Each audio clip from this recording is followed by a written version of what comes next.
দীর্ঘ 53 বছর কণ্ঠের জাদুতে দেশের মানুষকে আকৃষ্ট করে রেখেছেন তিনি। অথচ অনেকেই তাকে দেখেননি, জানেন না তার পরিচয়। ছোটবেলায় বিটিভিতে আজানের পরই দোয়াতে যার কণ্ঠ ছিল, ইনি সে ব্যক্তি। তার নাম সৈয়দ ইসমাত তোহা। আজানের দোয়ায় কণ্ঠ দিয়ে বিখ্যাত হলেও অন্যান্য জায়গায় মানুষ তার কণ্ঠ শুনেছে।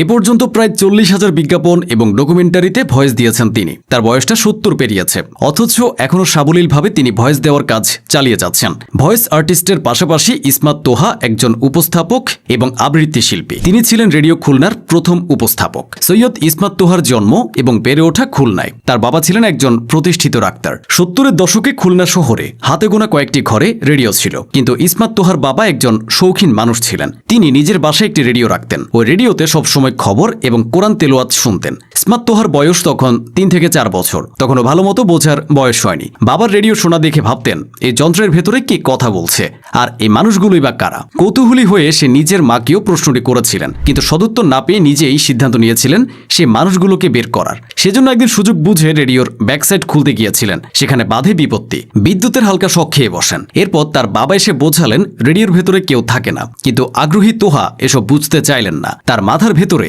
রেডিও বিষয়ক বোকা ঢুকে গিয়েছিল।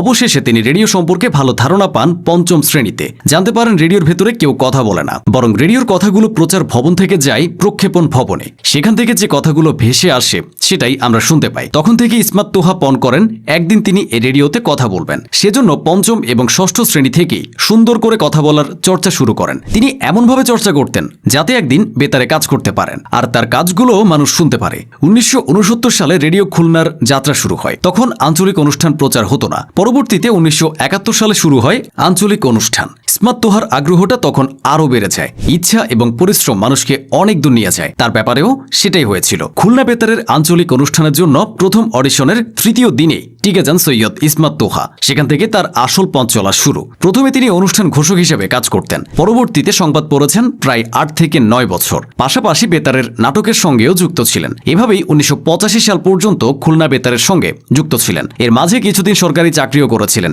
তবে ঘুষ দেওয়া নেওয়া হয় বলে সে চাকরি ছেড়ে দিয়েছিলেন। তিনি এমন এক সরকারি প্রতিষ্ঠানে চাকরি করতেন যেখানে চাকরি করার জন্য মানুষ লাইন ধরে দাঁড়িয়ে থাকে, কিন্তু ইসমাত তোহা তার সৎ সাহসের কারণে বেশি দিন সেই চাকরি করেননি। তিনি 1985 সালে খুলনা থেকে রাজধানীতে চলে আসেন। এরপর ঢাকা রেডিওর উত্তরণ রেডিও ম্যাগাজিনে মুখ্য উপস্থাপক হিসেবে যোগ দেন। এখানে তিনি টানা 2012 সাল পর্যন্ত ছিলেন। তবে ইসমাত তোহার ক্যারিয়ারের মোড় ঘুরিয়ে দেয় 21 টেলিভিশন। এই টিভি চ্যানেলে 71-এর এই দিনে নামক একটি অনুষ্ঠান প্রচার হতো, যেখানে তিনি ভয়েস আর্টিস্ট হিসেবে কাজ করার সুযোগ পেয়েছিলেন। দৈনিক কয়েকবার প্রচার হওয়ার কারণে ওই অনুষ্ঠানের অনেক দর্শক শ্রোতা তৈরি হয়েছিল। সেখান থেকে দেশের মানুষ ইসমাত তোহার কণ্ঠ নতুনভাবে আবিষ্কার করে। এরপর তাকে আর পেছনে ফিরে তাকাতে হয়নি। হাজার হাজার বিজ্ঞাপন এবং অসংখ্য টেলিভিশনের অনুষ্ঠানে কণ্ঠ দিয়েছেন।